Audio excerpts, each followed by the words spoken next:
Thank you so much, Sue, and thank you so much for a lovely introduction. It is an absolute thrill to, from Dublin, and a sunny Dublin for once, to be with you at the Scotland 2020 Maternity and Midwifery Online Festival. And I'd like to say a special hello to all of my Scottish midwifery colleagues. So who am I? I've gotten a great introduction there from Sue, but most importantly, I'm a passionate educationalist, not just for the families that I'm lucky enough to look after, but also to my colleagues. This presentation is sponsored by Active Iron Salvatron, an Irish company of whom I'm very happy to be associated with. More of that later. So, causes, cases and conclusions. Firstly, what is iron deficiency in pregnancy? I know this might seem like a little slightly basic anatomy and physiology, but sometimes we forget that some of the easiest and simpler things to solve are the biggest issues. Effects on mother and baby of iron deficiency, sample cases, who is particularly at risk, and why now, more so than other times in the past, are there more people at risk of being deficient in iron? Diet and supplementation, so how we can increase the iron that we get in our diet, but also the issues with supplementation previously and also moving forward, and why by the time you're actually iron deficient, supplement or diet alone will not actually remedy that. The bioavailability of iron and iron absorption, so why it's quite difficult to treat, and why older style supplements haven't been as effective as they perhaps should. And then conclusions, so why new age supplements might offer a solution, and also kind of learning going forward for us midwives and how we can bring this into our own individual practices. And of course, questions if there are any. So iron in pregnancy. We know that iron is an essential micronutrient, and during pregnancy, because of the natural hemodilution and the changes in blood volume, there's a 2 to 3 fold increase in iron requirements, but compounded by hemodilution, such as 50% increase in blood volume and only a 33% increase in red blood cells, then we have an issue that natural hemodilution means that in pregnancy, you are much more at risk of being deficient. So even outside of pregnancy, if you were taking enough iron in your diet, during pregnancy, because of the extra requirements, the CDC recommends 27 milligrams of iron daily in pregnancy, which is a lot. And the WHO recommends between 30 and 60 milligrams. You can see how easy it would be for somebody to become deficient. Deficiency, it's very important to say, is progressive. So there is the normal phase, there's stage 1, where your stores are beginning to be depleted, but your transport iron and your functional iron, so if you did a blood test, everything would look normal if you didn't do serum ferritin. Stage 2, so you're functional, but there's a mild deficiency. And way beyond that, you're actually anemia is caused. So it really is a phased process and progressive. So it's really important to state that a lot of people are walking around and they have no idea that they are deficient. This is a global issue. A lot of nutritional deficiencies particularly affect low income countries or low and middle income people in particular countries. However, iron deficiency affects everyone. It's the most common nutritional deficiency in the world, estimated to affect up to 1/3 of the world's population.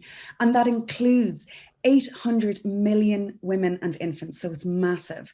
Unlike other deficiencies, as I said, it doesn't just affect lower income populations. Middle and higher income countries are also at significant risk. There is an enormous economic cost to this. And while of course we shouldn't just be talking about economics and money, we have to understand that the associated illness, the death and reduced productivity of this deficiency cost billions and billions and trillions. I tried to get some figures and it was impossible to get, but it's a lot. The current guidelines, so what are we working off at the moment? So the British Committee for Standards of Haematology and NICE recommend you have a full blood count at booking and at 28 weeks, and that anemia is defined as less than 111 grams per litre in the first trimester, less than 105 grams in the second and third, and less than 100 or 11, 10.5 and 10, depending on what way your bloods are read in the postnatal period. A serum ferritin should be checked in women who are not anemic, but who are at increased risk. So the serum ferritin, what it does, as we know, is it checks on your iron stores. So it can pinpoint people who are at particular risk. But again, this isn't widespread. It's much more expensive than an FBC. It's much more difficult to do across the board. So again, there are a lot of people walking around, and by the time that their deficiency might be picked up, they might be well along the track to anemia. So risks and effects on mother and baby of iron deficiency. The mother, well, depletion of iron stores and ferritin levels are the first one. Impaired hemoglobin production. And we know that hemoglobin is the thing that transports oxygen around our bodies, so we can't very well do without it. It can lead to anemia in pregnancy, but as I said, that is at the end of a long progressive chain. There's an increased susceptibility and severity to infections. And as we know, increasing and improving our immune systems has never been more important than it has been in 2020. Then there are the other effects. You have poor cognition and low productivity. So women who might put something down to just normal complications of pregnancy might actually displaying an early symptom.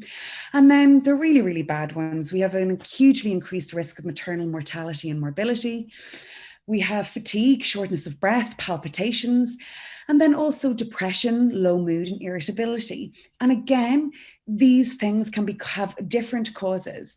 But if you can imagine, if we sorted out the deficiency, then perhaps it wouldn't lead on to these difficult sequelae. Then for baby. So we know from the research that infant iron deficiency is much more common if a mum has been deficient. These babies can be lower in birth weight. It can increase the risk of preterm birth. There can be increased risk of congenital abnormalities, cognitive impairment, and increased risk of perinatal mortality and morbidity. And the research is really looking on to the future. And what we really can state categorically is mothers who are deeply affected by the deficiency have babies who will be probably affected by a deficiency, and the chain goes on. And if we can do something that stops that chain, that actually gets in and treats a deficiency before it moves on to anything else, it would have huge and wide-ranging health benefits. Women at higher risk of deficiency, and that's what I alluded to in my earlier point. So there are so many women that are at risk. Low iron stores before pregnancy. And if you imagine that how often or not often people get their hemoglobin checked, and certainly far less people that get their ferritin levels checked, you could be running around iron deficient and have absolutely no idea until you get pregnant or even in pregnancy. Previous history of deficiency, but again, you mightn't be aware of this.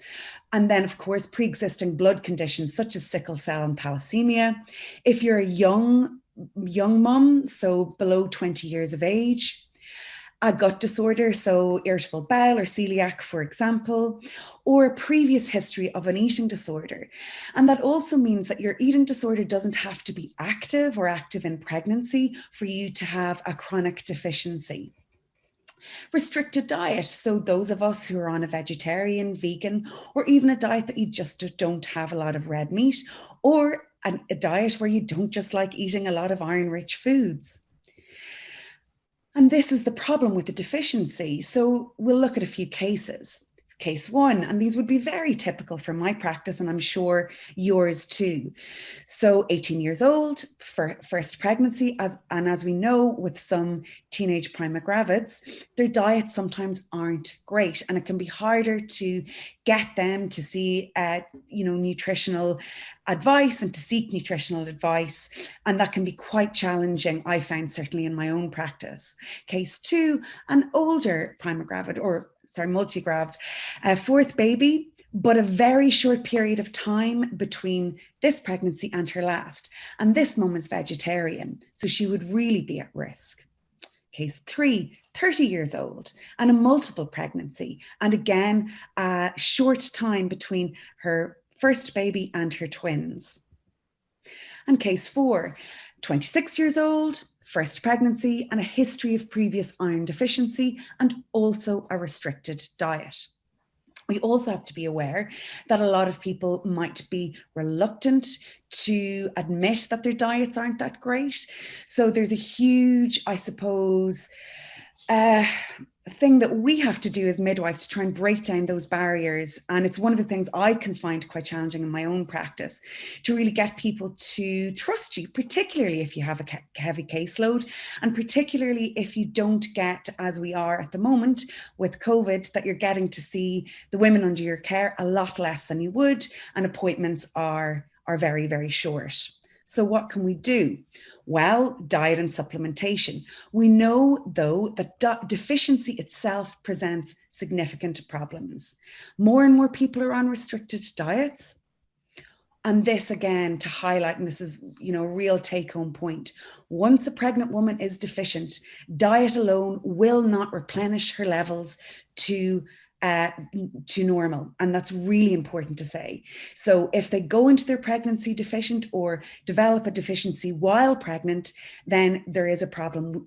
That person needs to be supplemented.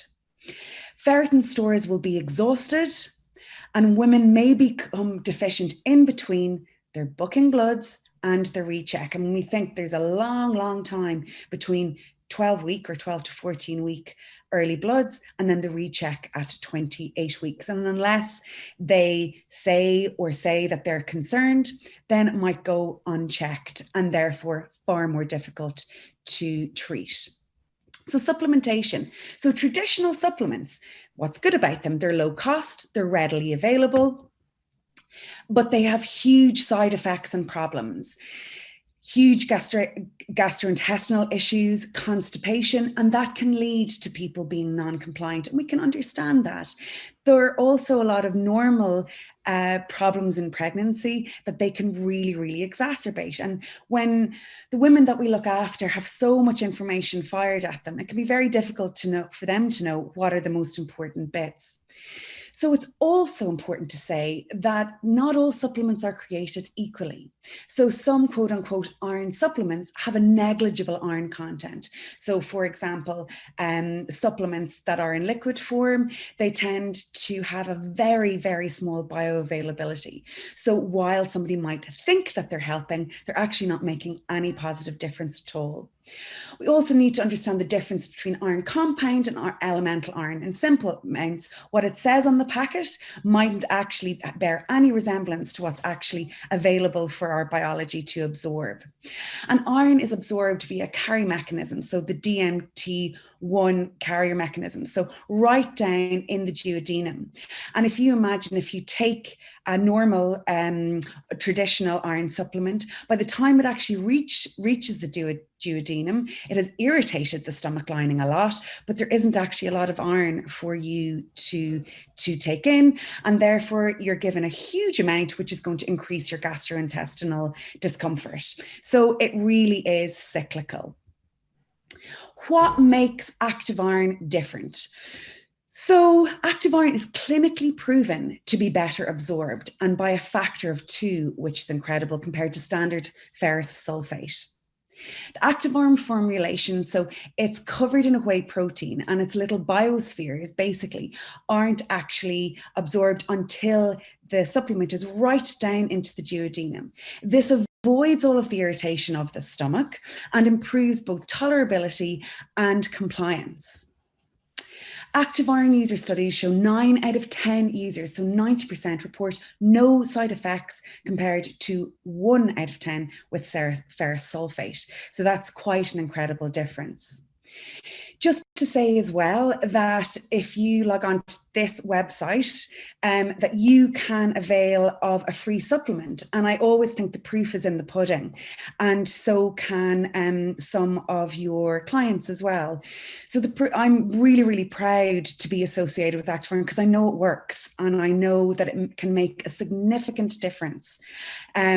We have done a huge amount of research, and I wouldn't, as a midwife, but as a mum and as somebody that actively espouses evidence-based care, be supporting something that I didn't truly believe can significantly improve the lives and well-being of the women in our care.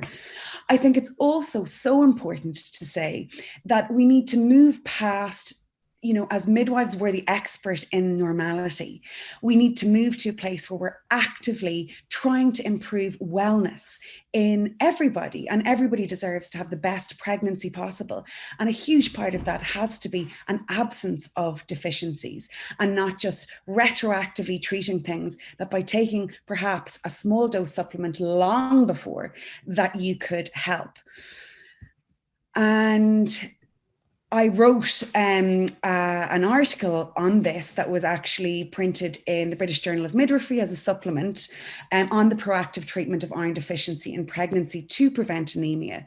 And in it, I argue that the effects of actually treating long before you become deficient, so by maintaining a low iron dose supplement, could have multiple benefits and effects, not just for the women in our care, for their babies, but also for us, and cost implications for trusts and care providers. So what are my conclusions? So my take-home points are: iron deficiency in pregnancy presents wide-ranging issues.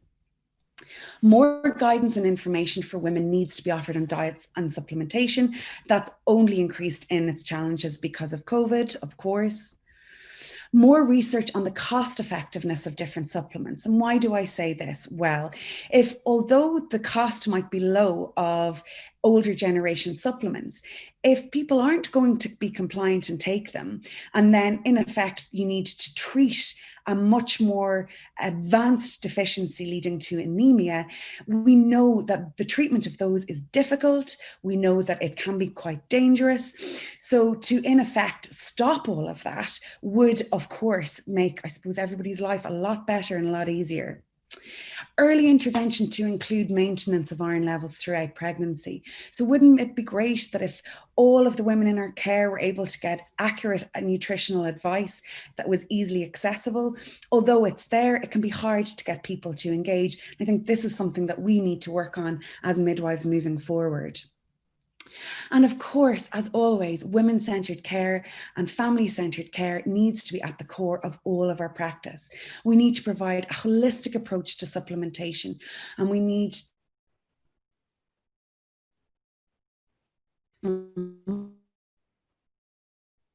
try to find a solution to ensure that mums get the best supplements and that avoid any unnecessary deficiencies and complications therein. So that's all from me for the moment. I'd be delighted if any of you have any questions, or if Sue, if you have any comments either. Thank you so much for your time. Thank you, Avril. That was really comprehensive.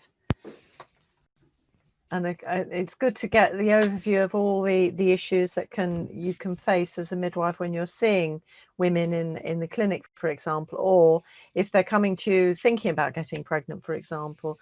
And I was just wondering, and I'm sure this is a question that might come up, is it better to get your supplement or your iron from food rather than supplementation?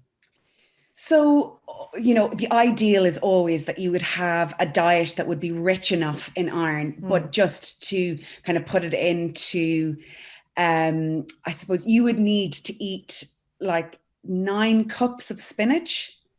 So an enormous amount. That's a lot of spinach. A lot, so a huge amount to try and get the iron that you would need.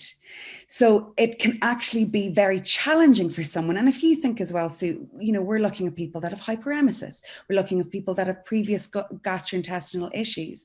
For them, or restricted diets, it can be hugely difficult to try and get 27 milligrams into your diet, next to impossible, really. And that's for every day of pregnancy. I mean, even if you love spinach, that's challenging. And stuff like, you know, we know very well that a lot of the time in pregnancy, even if you have a very good diet outside of pregnancy, while in pregnancy, it can be very difficult to eat that amount of food, let alone particular foods such as red meat that people often go off, or people mightn't eat in their diet normally. So I think supplementation can provide, I suppose, similarly to where folic acid was a number of years ago, that, you know, that you can take this, you can get in one small dose something that it would take an enormous amount of food to provide you, and also a lot less, I suppose, irritation and nasty side effects. And as we're always trying to say, Susan, and you say it all the time as well, we try to health optimize. Like, that's part of our job as midwives and as medical professionals. So it's not just about treating, you know, when things go bad. This is about trying to optimize the care of the women. And a really brilliant way to do that would be ensure that nobody was deficient. Which is a laudable claim, but I don't think it's impossible either. I suppose a lot of the older supplements were just accepted because nobody really had done the research to find out how to do it better. And as we know, it's so much to do with pregnancy and women's healthcare. It's a hugely neglected area of research, but thank goodness, and I'm very proud that an Irish company are spearheading this to really look and see, how can we do this better? So does that mean, do you think that, and I suppose it's women are more likely than men to be deficient, aren't they, because of menstruation and because of pregnancy and childbirth? Yes. So do you think, or is the kind of thinking that all of us should be supplementing our diets with active iron, for example, or iron supplements of some sort? I think a fairer kind of assessment would be, we know that there are hundreds of thousands and millions of people walking around who think they have an excellent diet, who are iron deficient. We know that. We know that when people actually go and get their blood and get their ferritin levels checked, you have to be pretty not feeling great to do that. You know, we put down to our tiredness down to, you know, the winter time, we put down to your tiredness working or being parents. But I think when we look at the evidence, deficiency affects, and women much more so, a huge amount of people across the board in every income strain. So ideally, yes, I mean, would be my answer, that I do think if we had iron supplementations were the norm, the long-term benefits of that would be enormous. But as always, more research is needed, and you can't kind of make sweeping statements like that because people would get on me with that. But yes, I mean, the evidence that we know that because deficiency is so wide-ranging, because it's progressive, because you don't know you have it until, you know, quite expensive blood test or quite serious symptoms, then yeah, loads of people are walking around that don't have it. Like, I take an iron supplement, and did long before I did any work with active iron.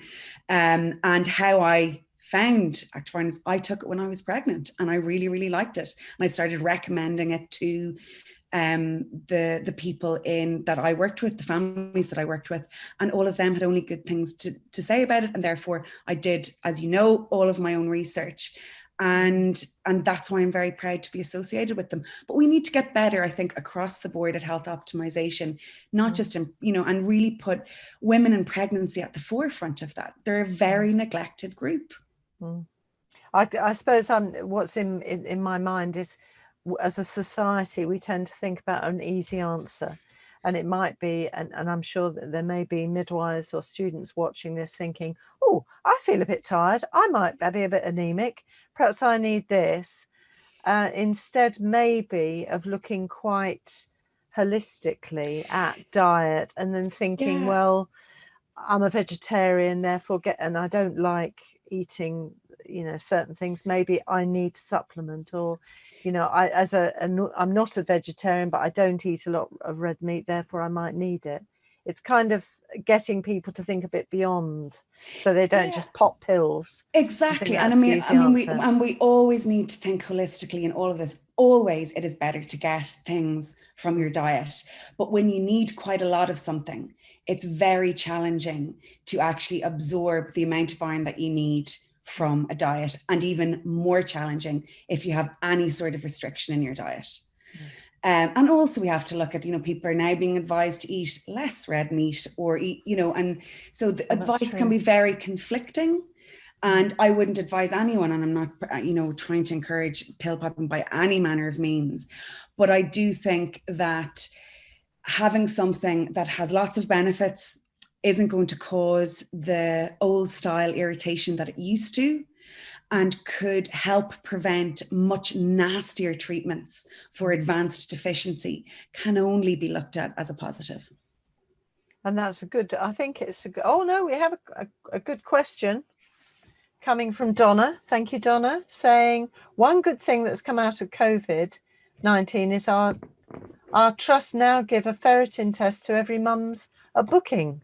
At the booking. But isn't that good? So interesting? And that's so brilliant to hear, Donna. So the latest the latest thing that came out just actually in 2019, again, it said more research was needed, that basically they didn't advocate widespread ferritins. But I find that really interesting, and I would love to hear what's been picked up in those early bookings. Are they seeing a lot more people that are deficient or have reduced iron stores than they would have thought of? Because that would be fascinating, because then it would really prove how much more widespread I believe, and the research believes, that deficiency actually is. So thank you so much, Donna, for your great comment. So we're sending Donna to do some homework over the next few months. Oh, well, but wouldn't it be so interesting, Sue? It would be. I mean, we have to also take the benefits of COVID, and I don't say that glibly, that it does offer a unique opportunity for research,